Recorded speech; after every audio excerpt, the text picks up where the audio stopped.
Do you want to shop with a salesperson or do you want to shop with a friend? Who are you going to trust them? Friend all day. So if I come in there that they can feel that I'm really there with their best interest at heart and that I understand what they're going through and I've been through the process, they're going to be much more likely to let their guard down and understand I'm not trying to sell them, but that I'm trying to solve a problem.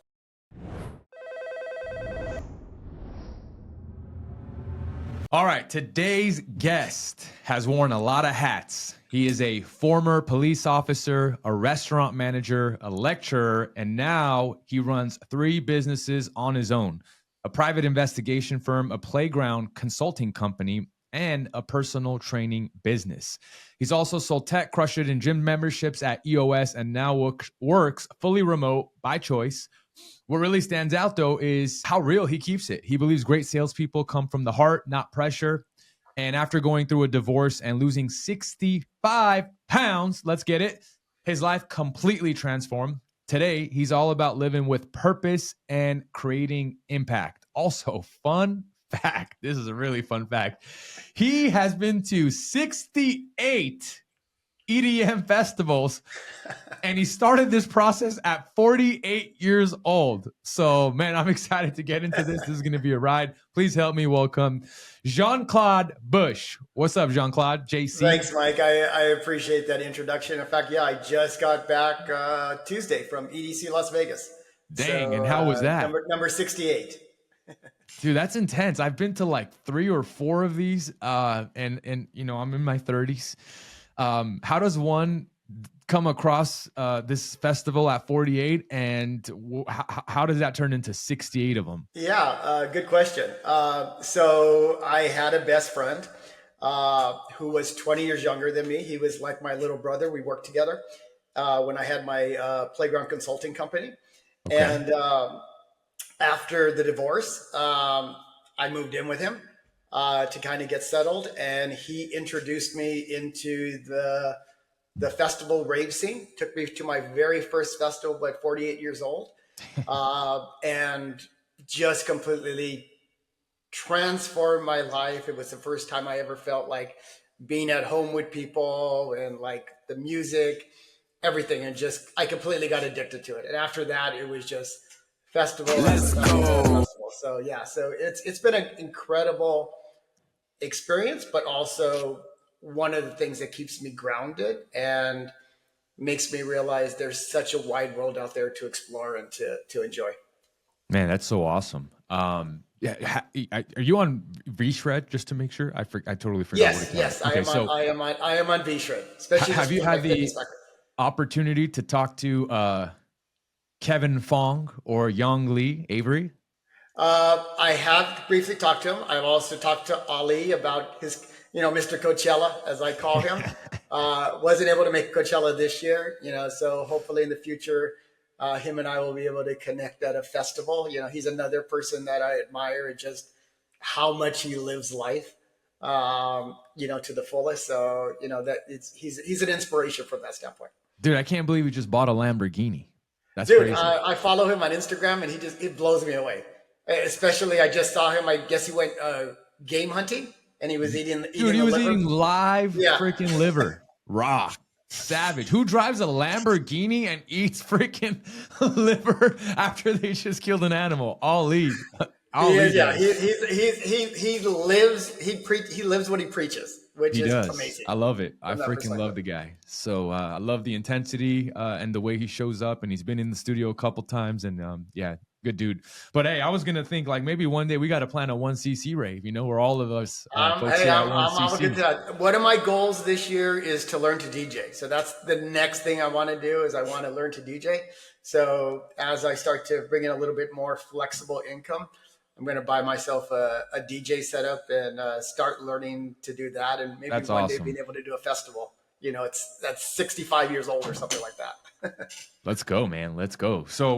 So help me understand this, right? You've done a lot of different things, right? From being a police officer, restaurant manager, a lecturer, got a lot of businesses that you're running. How do you find remote high ticket sales in all of this? You know what? So I was just talking to one of my ex-friends who was in tech sales with me, mm-hmm. and You know what? More than anything, there's probably the two things that I love the most about it. One, I love, obviously working Boushh at offer because I just have such a passion around fitness, especially Mm-hmm. because I did the journey myself Mm-hmm. and I know what's possible for people. So that, gives me a great inspiration. But second, I enjoy the Mm. freedom to have days where I work 10, 12 hours and days that I'm able to take off. And Mm. so it just really allows me to not only work hard, make us a great income to live by, but also have the freedom at my age to be able to do all the things that I love. And that's probably the biggest thing that I love about it. That's And freaking then awesome. and then one call closers is just such. I don't think I have ever worked for an organization that has been so supportive and such a sense of family in what they invest in you, in training, in mentoring, in helping you become better. And it's probably one of the best things I've ever had in my entire life. Without putting you on the spot, who's your favorite coach? No. George. Oh, dang. Come on. Shout George out Coach is George, baby. George is such an inspiration and I such a love George. mentor for me. Courtney's probably second. I love Courtney to death. We all Shout out both of Courtney. those people vibe with me just in our how logical we are, and I've learned so much from them. Micah's incredibly great. His sense of just giving. I've never met Mm-hmm. anybody who's so giving as Micah. That's And right. then Eddie's great with emotions, which is one of the things I'm working on right now. Mm-hmm. He's just such an he's such an emotional guy, and he's so great when I listen to his calls. So and then everybody else, obviously. Shout out all those people. They're all great, great, wonderful people. Shout out Eddie, Courtney, George, Micah, all you guys. That's awesome. So you sounds like you juggle a few things. Is most of your time getting spent on taking calls right now? As far as like high ticket sales is concerned. Yeah. So just to kind of clarify, those are all past businesses I ran. Got it. And then I kind of, especially after the pandemic, I decided to kind of transition into a more steady type of work. Mm-hmm. So I refocused into fitness because that was kind of my passion. Uh, and then everybody kept on telling me, like, dude, you're really good at sales. Get into tech sales. You're going to be perfect for it. I did it for a couple of years and I loved it. Again, being fully remote was incredible, but I missed the passion of fitness. Like I Mm. really, one of the things that has always really been focus of my life over the last 10 years, and I can't remember who mentioned it on one of your podcasts, but it's the term ikigai. It's Mm. a Japanese term that means finding your balance in life. Mm. Four things: finding something you love, finding something you're good at, finding something that you can make money, and finding something that you can give back to the world. And that to me has really been fitness. And so finding the V-Shred offer with Ian and Trish just really gave me purpose. And it's one of the things that I love. I love it. I love it. So help me understand this. Did you have success right out the gate? Was there a struggle there for you, or were things like, okay, hey, started out like pretty good from the get go? It was definitely, I came in really confident when I talked to Ian and, the initial interview, I came in like, okay, I'm going to be top sales guy, cause that's just my mentality. Mm-hmm. But as I started doing it, like I realized some of the things that I learned before weren't working here. And Mm. so one of the things I had to overcome was I was bringing a lot of like being a former trainer and some other stuff into the call. Yeah. And I was trying more than anything to fix a problem Mm. rather than really listening to the person. And so that was a big change for me. Um, and with some of the coaching, some of the, the training that they do every day, I really started to increase my, obviously my closing percentage. My AOV has been going up, especially with George's classes. Mm. But every day, like I have such an opportunity to learn and better myself. And I love that, to be honest with you. So What's the biggest aha moment that you've had recently that's helped kind of close rate or yourself in sales get to the next level in high ticket? Being more emotional. I think that's one of the things that I've struggled with. In fact, I've talked to Dave about it because he was a former police officer and military. Same thing with Courtney. You know, being a police officer for a number of years, you just kind of learn to be more logical than emotional. And so one of the things that I've been working on, just not only for as a closer, but to be a better partner for my girlfriend, is to learn to be more emotional and not necessarily try to just fix a problem, but more to be able to listen and understand where the other person is coming from. And I think that has been one of the most important things that I'm learning, not only as a salesperson, but to be a better person on my day-to-day activities. Man, that's powerful. And it's probably not easy to do, I would imagine. You have to be really aware of it. Definitely, you know, one, I was raised, you know, in a generation that was very unemotional, you know, from that perspective. You know, it was like, suck it up, get the job done, you know, do what you have to do. Second, being in law enforcement, obviously you learn to close yourself off because you're seeing a lot of stuff day to day. And so that has been a real game changer for me, is learning to be in touch a little bit more and understand when someone is bearing their soul to you. That's a moment that you have to connect with them and make them feel comfortable sharing something that may not be comfortable, especially people struggling with weight. You know, that's a very emotional topic, and people don't realize all the shame and the hurt that comes with that. You know, I know that felt for myself from having to deal with that, you know, 12 plus years ago of being overweight. So I'm learning to be a little bit more emotional, and that's probably one of the biggest things that I'm learning to, and I'm getting better, but I can always be better. And would you say that's when you talk about, because you shared with me like that recommendations in sales should come from the heart. Is that what you mean when you say what we're talking about, or you want to add on to that? Or is there anything? Yeah, 100%. Like, I go into the calls, you know, obviously you want to sell, and that's, you know, obviously our job. But if someone feels, I always tell people this, you know, I've always gone to this kind of theory that when someone is shopping for something, do you want to shop with a salesperson or do you want to shop with a friend?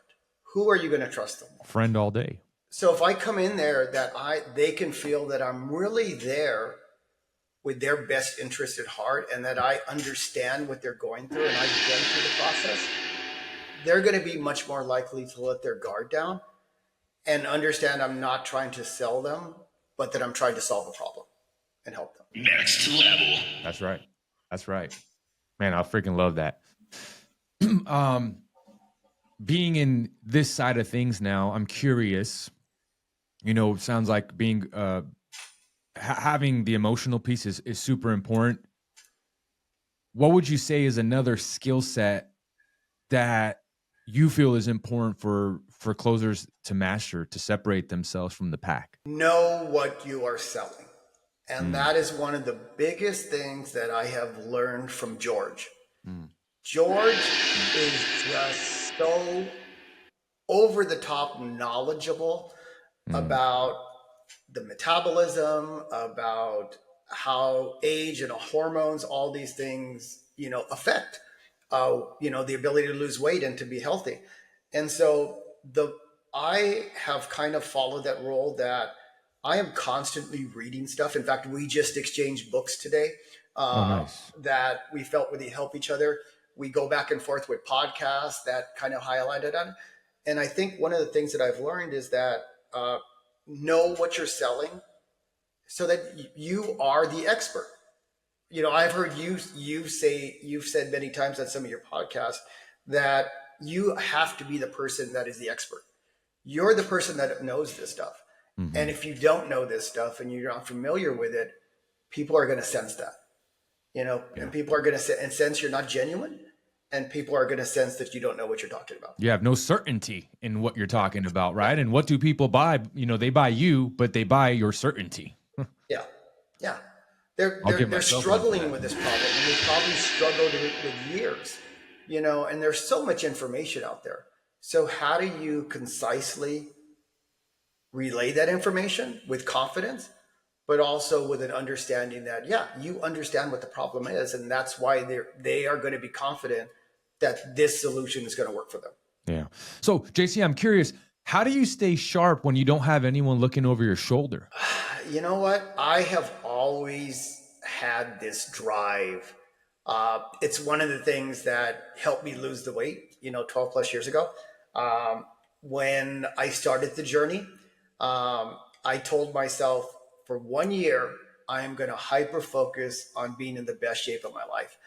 And in fact, when I first went and got measured, my body fat percentage was 29%, which is 1% below obesity. And I went in and I said, okay, in 1 year, I want to be 10%. And the trainer said, there's no way at 48 years old, there's no way you're going to be 10% in a year. And that statement alone just said, okay, now I'm going to prove you wrong. And I am going to do it. And I just self-disciplined myself for a year to do that.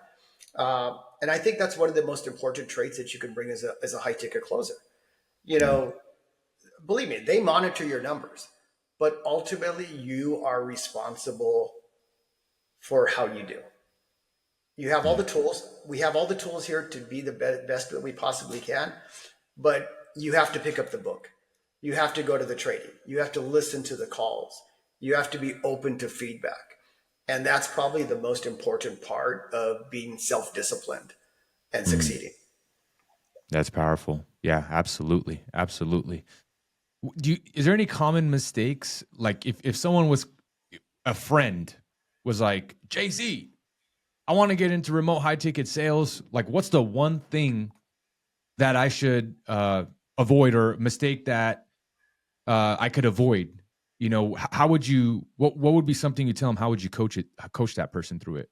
You have to be open to feedback. You have to be open to putting your pride aside, regardless of how good you are or how great you are. You can always be better, and so learning that is kind of difficult because our first instinct when someone's giving me feedback is like, oh yeah, they don't know, or we have excuse of I did this because this. And I think learning just to shut up for a second and digest what you're hearing and then be open to improving. And that's part of what's kept me young. I've traveled, over the last 3 years doing remote. I've talked to people from ages to 18 to 70. Every single person has something that I can learn from and something that I can take back and be better. So I think having the mindset that we can always be better and that if we can take feedback and understand it, you're going to be in a better situation. And I think that's probably the most important thing that I would tell people is if you want to be the best that you can be, then you have to be as humble as you can be. Well, one thing you put down, and I wanted to actually talk about, you're 60 now. I'll be 61 on July 8th. Dude, you look great. So I shout out to you. You look amazing. And you said there was one topic that you maybe wanted to discuss, which is it's never too late to make the life you want. And you're literally, we're diving into your story where you didn't start, raving until later in life. I think 48 was it? 48. Yeah. So it's like, and then you went on as free. So talk to us about that. If our listeners there, and we do have someone and we have a lot of people that listen to the show that are not in their 20s, 30s, or 40s, right? And maybe they're in their 50s and 60s. So talk to that individual, that listener, when you say it's never too late to make an impact for your life. What would you want that person to know? One of the things that I have learned is you can lose money, you can lose relationships, you can lose your house, you can lose your employment, you can lose a lot of things, but you can always get that back. The one thing that you can never get back is time. One of the things that I realized is, don't get me wrong, like the money to be able to do the things that you want are great.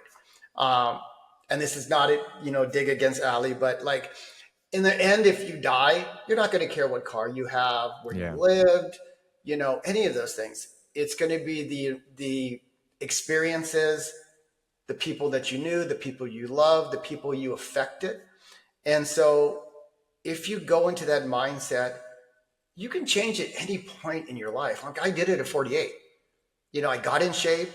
I do all the things that I love. I surf. I don't surf as much as I'd like to because I live in Dallas now, but I do paddleboard.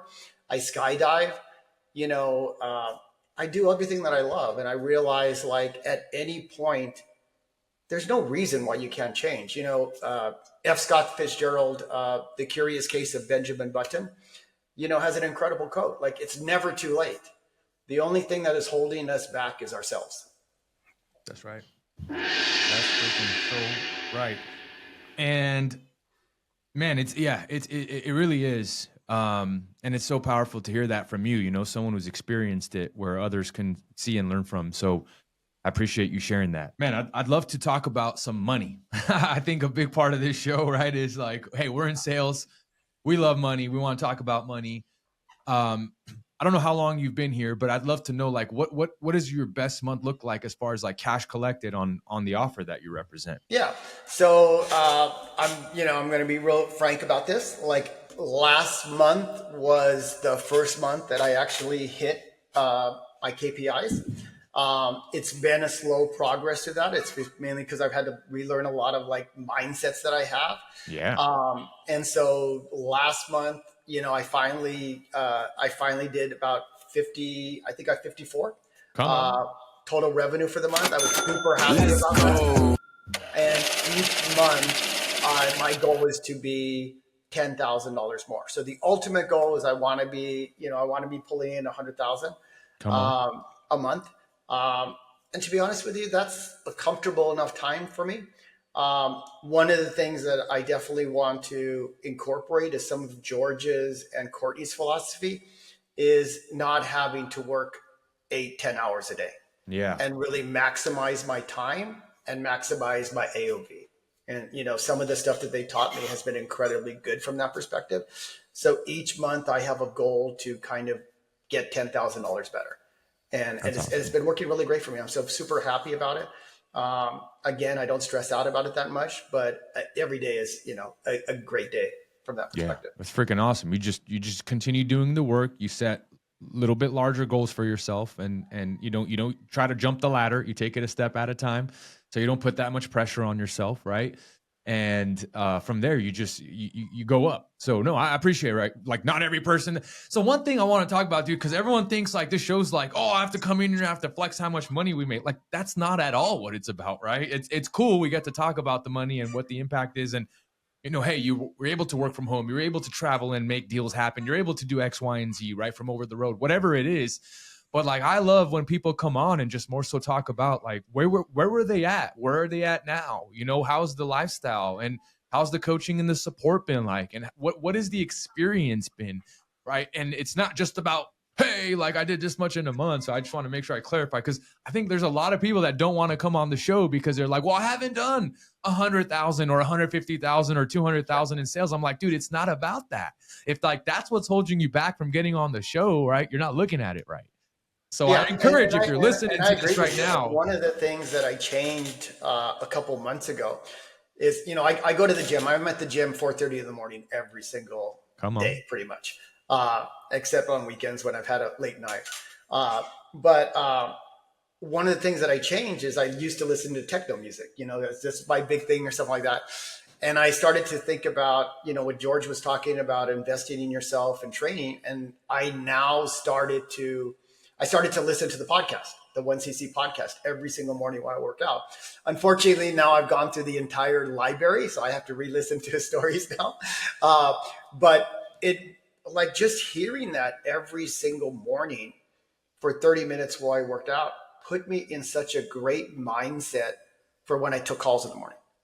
Next level. Giving me a shout out right here. Come on. It does, because listening to George, to Eddie, to Courtney, to Ali, to all the other great closers, and hearing their struggles and hearing their advice and the things that work for me, it's just such great morning coffee.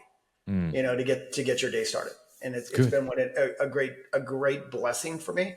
And then books and other things that I've been doing from that perspective. You get what you invest. Man, that's so cool. It sounds like you're all about constant and never-ending improvement, and you continue to invest in yourself and your skill sets and getting to the next level. You show up, you stay disciplined, you stay consistent. You've lost weight, which is cool. I've lost 60 pounds once and 70 pounds a second. Yeah, I've heard your story a couple times, on the podcast, and very your relatable.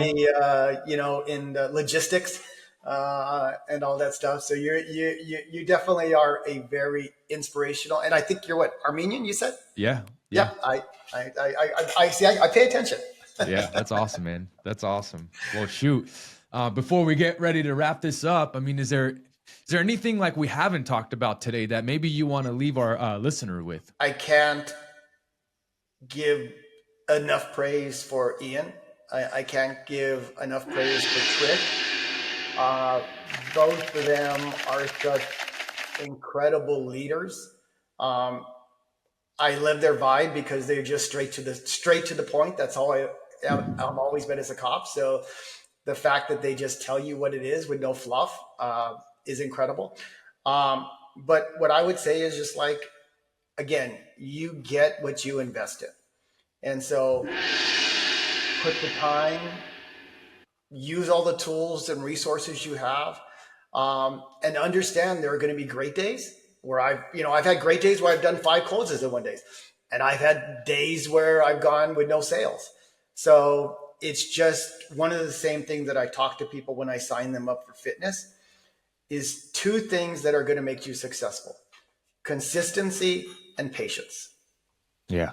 And if you have those 2 things, regardless if you have good days, regardless if you have bad days, you are going to succeed.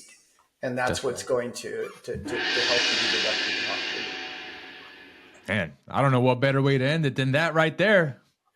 Jean-Claude's in the building, baby. Let's go, dude! I can't wait to meet you in person, man. You seem so awesome. Wait to meet you in person. We'll have to have a couple of vodka martinis for sure. I would enjoy that with you for sure. I think there's a lot we can talk about and chat about. So I'm looking forward to it, man. I can't wait to meet you in person. Hopefully there will be events before the next 1cc Summit, which will probably be the Christmas party.